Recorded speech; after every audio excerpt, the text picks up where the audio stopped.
Kinabukasan, isinama namin si Tatay Shano at ang kanyang bunsong anak sa Maynila. Ang alam niya, sasamahan namin siya sa asawa. Pero higit pa rito ang inihanda namin para sa kanila.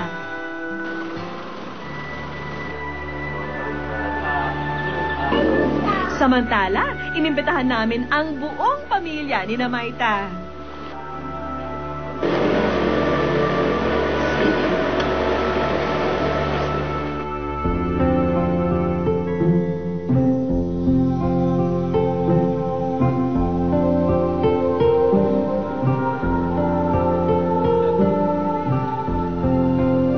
Mahal kong asawa kasi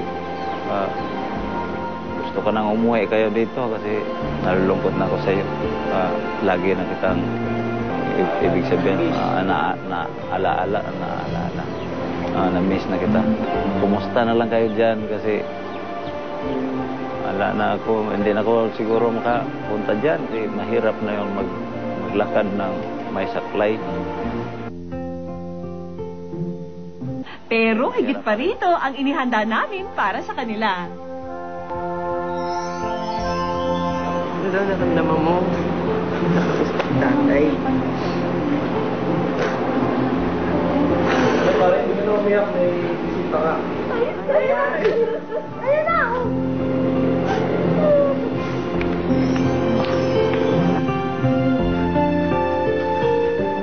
Matagal nang hinintay ni Tatay Shano at Nanay Alicia ang tagpong ito.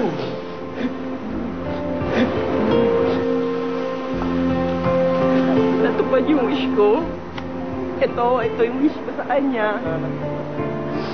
Hindi ko may paliwanag yung nararamdaman ko saya.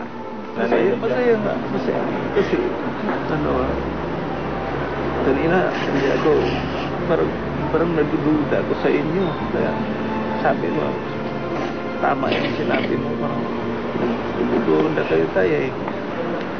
Sa araw na ito, uulan ang regalo para sa inyo.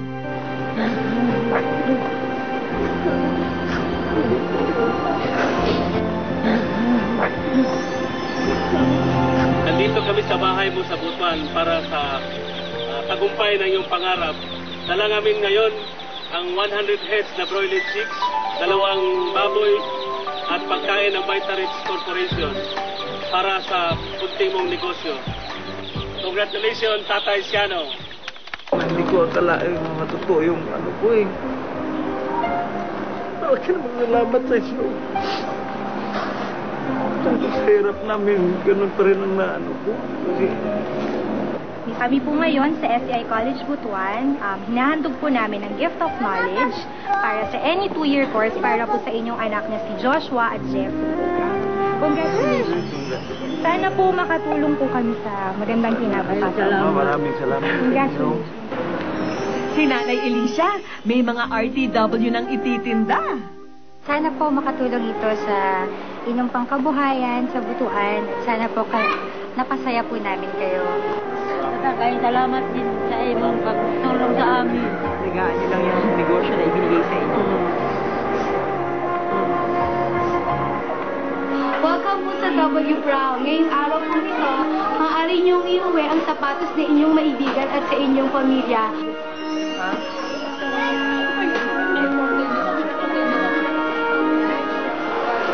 Tanggapin niyo po ang kabuhayan package na magsasaling po sa aming kumpanya. Makakatulong po upang taguyod niyo po ang inyong pamilya.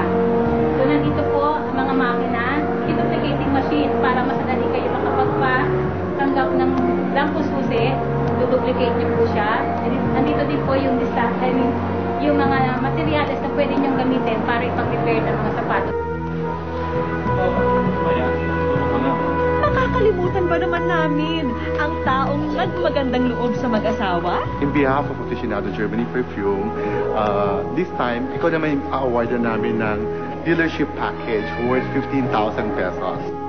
Promise ko na gagawin ko lahat ang makakaya ko para lang may proof na palalakihin ko yung business na yan. Kaya mo yan. Ang aming finale, lalong ikatutuwa ni Maita. Dahil ang nanay ng mga sex bomb, may magandang balita para sa kanya. Hello po. Maita? Ay, Joy Can.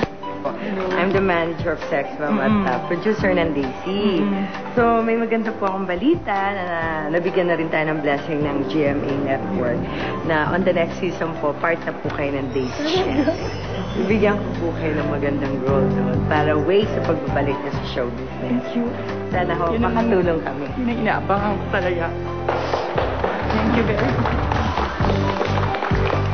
Ano lang pwede dito eh? Baka umiyak din ako.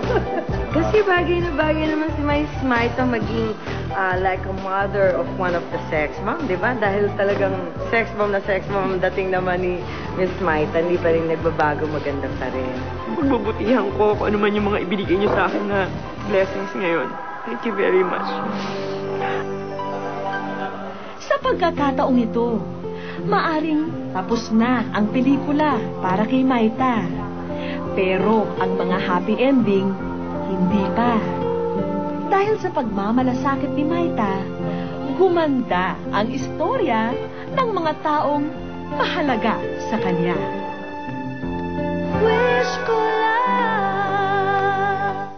sa aming pagbabalik ang mapait na kwento ni Mona Lisa na mag-isang tinataguyod ang tatlong anak.